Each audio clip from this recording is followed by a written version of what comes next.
Bonsoir, bienvenue dans le 19h45, série de violences en pleine recrudescence en N'Djamena. Comme dans les provinces du pays, femmes violées, tuées, la colère des familles des victimes grandit, tandis que l'indignation des Tchadiens s'intensifie. Les appels à la responsabilité se multiplient. Vous entendrez les réactions dans un instant. Au second titre, près de 3 ans après le drame, Anissé, l'adolescent dont les yeux ont été arrachés par des victimes des inconnus à Walia, lance un cri de détresse. Son père, épuisé par ses efforts, demande de l'aide et réclame justice pour son enfant.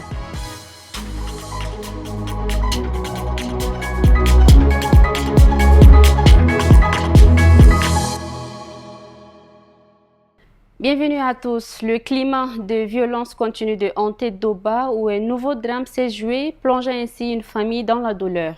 Une victime, une femme de 2 enfants, a été tuée par son propre mari à coups de couteau. Voici le reportage de Tolobé Bainassam Dieudonné rendu par Alatarom Gislain.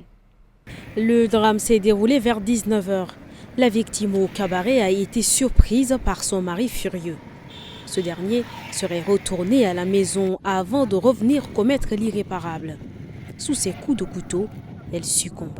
La famille affirme que ce n'est pas la première fois qu'il agit ainsi. Le couple, on peut dire, tout le temps où il y a altercation, il y a toujours usage des bâtons, des couteaux, des jets et autres objets. Donc, il ne fait que faire toujours usage de la violence sur sa femme. Ça fait plusieurs fois. La dernière fois, il lui a même brisé, l'autre fracturé la jambe, le bras. On a géré, donc c'est des cas répétitifs, mais comme c'est un couple, nous ne voulons pas les empêcher pour ça, malheureusement. Aujourd'hui, c'est arrivé à ce cas tragique que nous sommes en train de gérer. La procureure près le tribunal de grande instance d'Odoba promet que justice sera faite et dénonce la recrudescence des violences. Quand nous avons eu l'information, nous avons essayé de poser des questions. Il y a des gens qui nous ont expliqué que déjà en journée, ce monsieur aurait tenté de dire aux autres qu'il donnerait la mort à sa femme. Et donc nous ne savons pas exactement à qui il a tenu ses propos, mais nous avons déjà diligenté une enquête.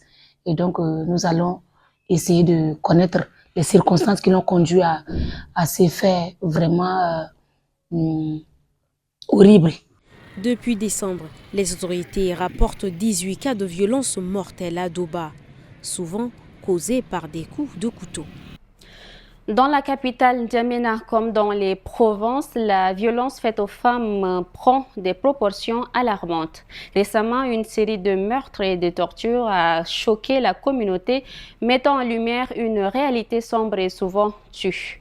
Les violences basées sur les genres. Aujourd'hui, nous vous présentons une enquête sur ces drames qui défigurent notre société. Regardons. Une autre femme tuée par son mari à coups de couteau. Une encore a succombé aux tortures infligées par ses frères. Son tort, elle aurait refusé d'épouser un promis. Sous ces violences mortelles, 2 autres femmes ont été violées, une par un policier. Une recrudescence des violences basées sur le genre qui indigne N'Djamena. Quand on voit que le viol prend déjà l'ampleur, c'est que la faute, ça revient aux parents et aussi aux jeunes filles de maintenant, en fait. C'est des trucs, c'est des pratiques à mettre fin. Cela ne doit pas continuer de la sorte. Parce que la personne humaine est sacrée, en fait. Quelquefois, les gens qui commettent les crimes, on les arrête. Un jour ou une semaine après, vous allez les voir dehors. Et ils vont répéter les mêmes choses. Il faudrait que l'État prenne des initiatives pour pouvoir contrecarrer tout ce brebis galeuse-là, afin d'instaurer ce qu'on appelle le respect de la personne humaine. Ces 4 cas ne sont que la face visible de l'iceberg. Repartons en Provence, cette fois-ci dans le Salamat, précisément à Amtiman, où le ministre de l'Environnement et de la Pêche s'est rendu au parc national de Zakoma. Sur place, il a constaté une recrudescence des cas de braconnage et des récentes altercations entre agents forestiers et braconniers qui ont malheureusement causé des pertes en vies humaines. Le reportage complet de cette descente par Dimoto Mbangtolom.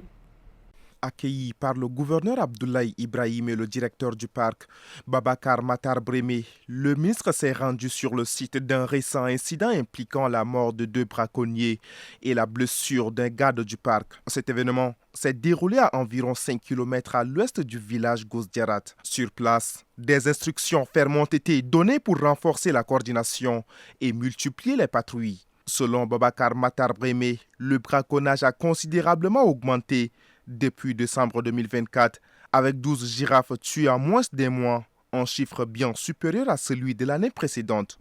Le ministre a appelé à une collaboration étroite entre autorités locales, coutumières et sécuritaires pour protéger la faune du parc. Lors d'une réunion au camp d'Ari, il a rappelé l'importance de préserver la biodiversité, tout en soulignant que le combat contre le braconnage nécessite une mobilisation collective et des ressources supplémentaires. Au nom des autorités traditionnelles, le chef de canton Salamat, Amar Mahamad Anadif, a remercié le ministre pour son engagement et a promis d'intensifier les efforts de sensibilisation pour protéger ces espèces emblématiques. Habib Anguini nous fait le point de la compilation de quelques informations recoupées. Suivons ces éléments dans l'actualité en bref. Le Forum économique mondial 2025 se tient à Davos du 20 au 24 janvier autour du thème Collaboration pour l'ère intelligente. Les discussions porteront sur 5 axes: confiance, croissance, capital humain, planète et transformation numérique. L'événement inclura des discours des leaders influents et des débats sur des enjeux mondiaux, notamment le climat et la technologie, tout en intégrant le public via l'Open Forum. Le ministère de la Santé publique organise un atelier sur la sécurité alimentaire et la malnutrition aiguë, rassemblant experts et partenaires. En 2024, plus de 1,7 million d'enfants sont menacés de malnutrition aiguë.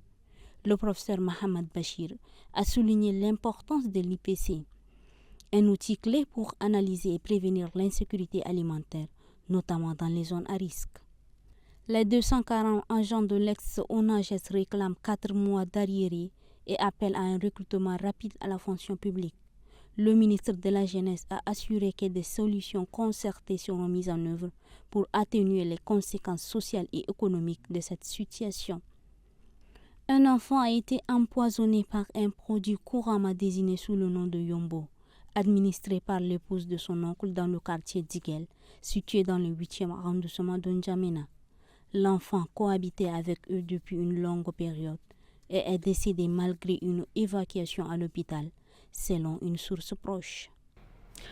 Le gouvernement tchadien, en collaboration avec ses partenaires, notamment le PNUD de la BAD, a lancé officiellement ce 20 janvier à Abéché le projet d'urgence et d'appui à la stabilisation et au relèvement des réfugiés soudanais et des communautés hautes au Tchad.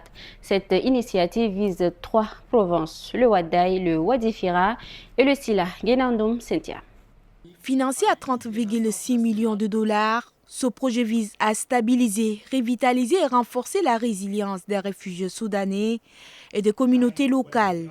Il s'articule autour de 3 axes principaux: accès aux services sociaux de base, résilience socio-économique et renforcement des capacités institutionnelles. Ce projet, dont les composantes ont été rappelées par mon collègue du PNUD, vise précisément à construire et à réhabiliter 13 centres de santé, 12 écoles, 9 centres de formation et centres multifonctionnels, 32 forages et réservoirs et doter ces services d'éducation et de santé de 80 personnels de terrain additionnels. Ouvrir 6 services de prise en charge des violences basées sur le genre. Appuyer 4 550 jeunes et femmes pour leurs activités économiques. Aménager 13 marchés, le tout au profit direct de plus de 100 000 personnes vulnérables. Depuis 2023, le Tchad a accueilli plus de 700 000 réfugiés. La ministre des Affaires humanitaires, Fatima Boukar Kossei, a souligné l'urgence de protéger les plus vulnérables et salué ce projet comme une réponse concrète aux défis actuels. Sa collègue a insisté sur la nécessité de combiner les efforts humanitaires. On doit travailler ensemble pour résoudre immédiatement les problèmes d'eau pour les populations. rapide. Vraiment, j'insiste sur le mot rapide. Et merci beaucoup, merci d'avance. On sait que les choses vont se faire et les ministres ici présents, tous ensemble, avec nos gouverneurs, avec les autorités administratives, avec nos chefs de canton, avec nos préfets et autres, on va s'assurer qu'on va travailler ensemble pour livrer à nos populations. Ils sont fatigués d'écouter nos discours. Ce projet prévoit la construction et la réhabilitation de 6 centres sociaux, 7 services déconcentrés et 13 marchés pour soutenir durablement les bénéficiaires. Le 4 novembre 2022, la vie de Nadi Tolban Anissé, alors âgée de seulement 13 ans, a basculé dans l'horreur. Une agression brutale lui a coûté la vue, laissant sa famille plongée dans le désarroi. Aujourd'hui, alors qu'il tente de se reconstruire, l'attente de la justice reste un combat quotidien. Retour sur cette histoire bouleversante et sur l'appel à l'aide de ses proches. Le temps a passé et Nadi Tolban Anissé tente de se reconstruire difficilement après le drame qui a bouleversé sa vie. Il n'avait que 13 ans. Lorsque ce 4 novembre 2022, des inconnus lui ont arraché les yeux, brisant à jamais son avenir de jeune collégien. Avant, je partais à l'école à seul. Je voulais aller au forage pendant le je pars à seul pour aller jouer ma soeur maintenant. Là. Pour bouger ce même là, il faut quelqu'un qui doit me guider aussi. Un père submergé par le chagrin lance un cri du cœur, un appel à l'aide pour son fils. Les associations ou les ONG qui soutiennent les enfants vivant une situation similaire à celle de mon fils nous viennent en aide. Des personnes de bonne volonté pensent un peu à lui, car c'est aussi leur fils. Toute aide sera la bienvenue. Selon la famille, 6 personnes seraient impliquées dans ce crime effroyable. Aujourd'hui, 3 d'entre elles sont en prison en attente du verdict du procès. Et c'est tout pour ce rendez-vous du jour. À demain, Inch'Allah.